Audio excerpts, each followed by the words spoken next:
Tahukah anda, pada akhir dekad 80-an dahulu, anda boleh mengunjungi Sabah atau Sarawak dari Semenanjung Malaysia dan sebaliknya tanpa perlu menaiki kapal terbang?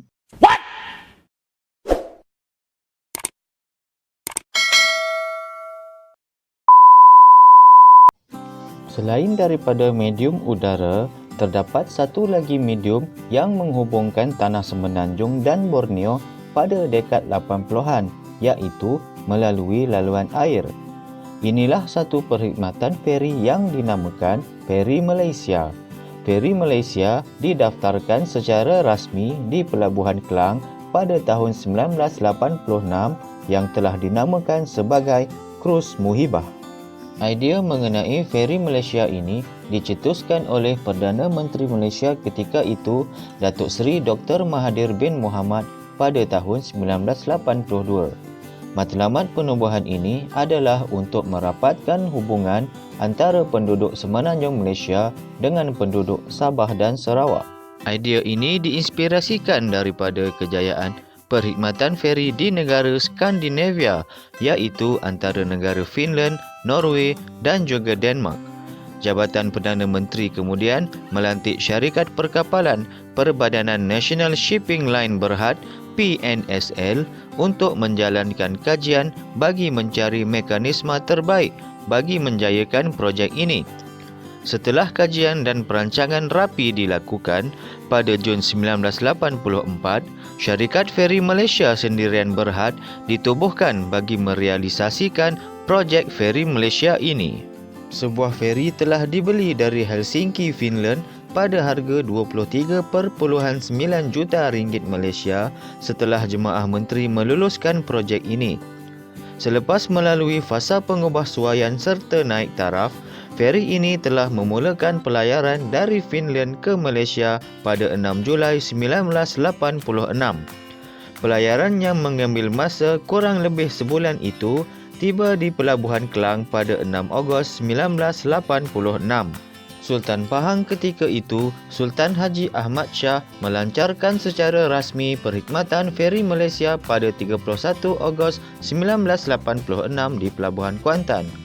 Perjalanan pertama feri ini adalah bermula dari Pelabuhan Kuantan ke Kuching, Sarawak, seterusnya ke Kota Kinabalu, Sabah, yang mana jangka masa perjalanan adalah selama 2 hari melalui laluan Kuantan, Kota Kinabalu. Berikut merupakan serba sedikit mengenai Kruz Muhibah.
Filem komedi Mr. Oz tayangan tahun 1987 ada memaparkan beberapa scene yang dirakamkan di atas feri Malaysia ini. Dalam filem tersebut, ada ditayangkan detik kemasukan pelakon ke dalam feri. Juga dipaparkan suasana di sekitar atas feri seperti di ruang kabin, kolam renang, pusat hiburan, ruang makan dan beberapa lagi bahagian lain.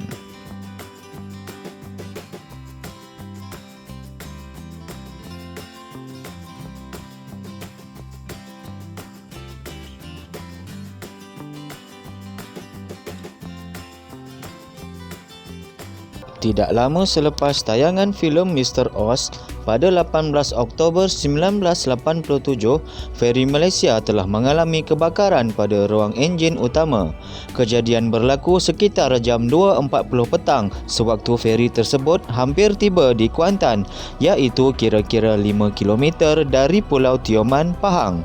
Sewaktu kejadian, kira-kira 250 penumpang dan 40 kenderaan berada di atas feri. Kesemua penumpang berjaya diselamatkan oleh dua buah kapal lain yang membawa muatan kargo dan tangki minyak. Penumpang dibawa ke pelabuhan Kuantan. Menurut laporan kemalangan seperti yang disiarkan oleh Akhbar NST bertarikh 19 Oktober 1987, antara punca kebakaran adalah disebabkan usia kapal asal yang dibeli itu sudah terlalu lama dan berusia 16 tahun. Setelah beroperasi hanya sekitar 3 tahun, akhirnya perkhidmatan feri Malaysia ini telah pun ditamatkan. Penamatan perkhidmatan ini dikatakan kerana kos operasinya terlalu tinggi jika dibandingkan dengan keuntungan yang diperoleh. Inilah salah satu kisah mengenai sebuah pengangkutan yang pernah mewarnai perjalanan antara Semenanjung Malaysia dan Sabah serta Sarawak pada suatu ketika dahulu. Kisah ini seharusnya dikenang untuk tatapan generasi baharu bahawa wujud alternatif lain untuk perjalanan dari Semenanjung Malaysia ke Sabah serta Sarawak dan sebaliknya pada hujung dekad 80-an dahulu. Adakah perkhidmatan ini patut diwujudkan kembali?